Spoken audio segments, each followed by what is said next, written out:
Hello दोस्तों, आज हम क्लॉज के बारे में जानेंगे।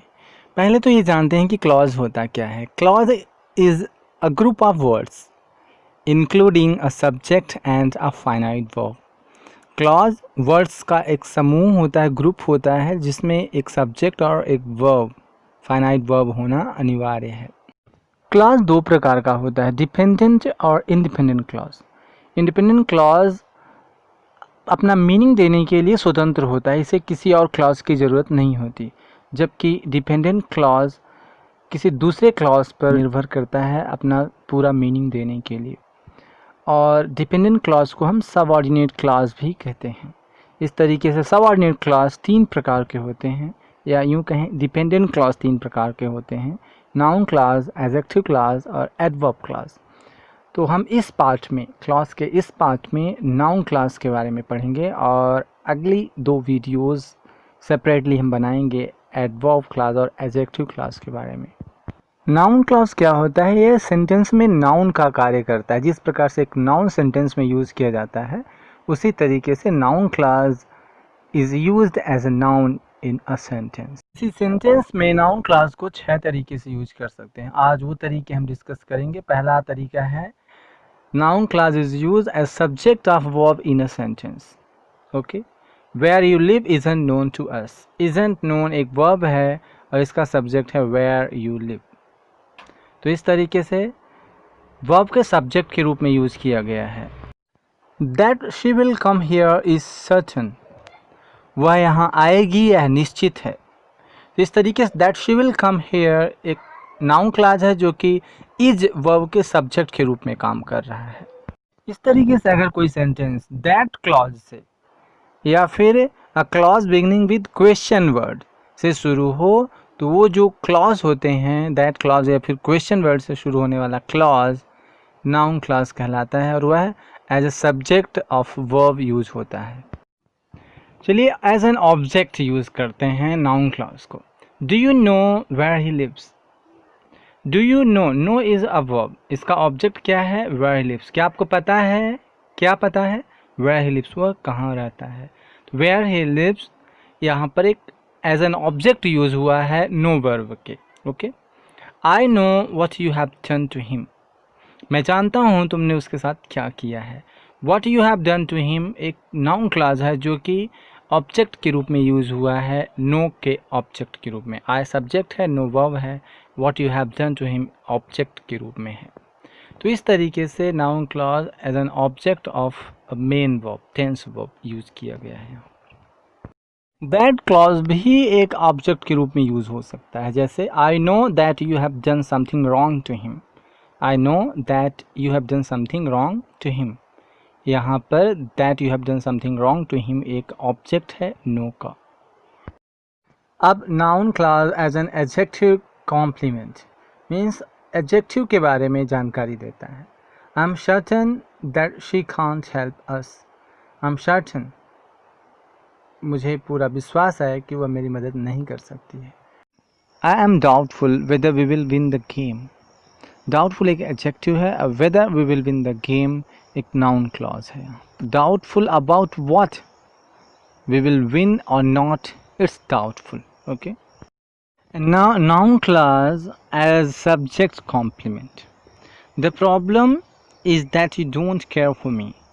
The problem is a noun phrase, is a noun. और यहाँ पर that you don't care for me is the problem. Means the problem and that you don't care for me are the same thing. Means यहाँ पर the problem को पूरक बना रहा है, यहाँ पर द प्रॉब्लम को डिफाइन कर रहा है एक तरीके से, that you don't care for me it's a problem. The prediction is that it will rain heavily for the next few weeks. The prediction ये है, भविष्यवाणी ये है कि अगले कुछ सप्ताह तक भारी वर्षा होगी। तो यहाँ इस तरीके से एक नाउन को ही डिफाइन कर रहा है। और यहाँ पर सब्जेक्ट कॉम्प्लीमेंट की बात अगर करते हैं तो बी वर्ब के बाद दैट क्लॉज आता है।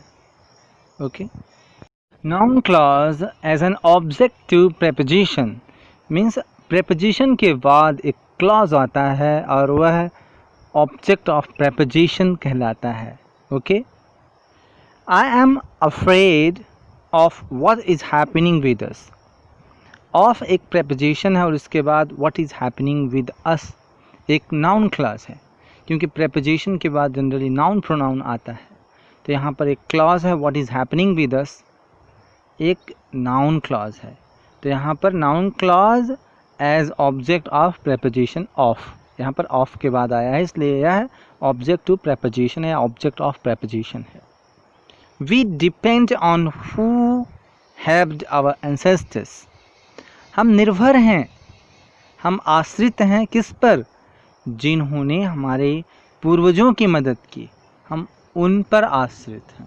वी डिपेंड ऑन एक प्रेपोजिशन है और हु हेल्प्ड आवर एंसेस्टर्स यह एक क्लॉज है और यह एक नाउन क्लॉज है जो कि प्रेपोजिशन के बाद आ रहा है, इसलिए यह ऑब्जेक्ट टू प्रेपोजिशन है।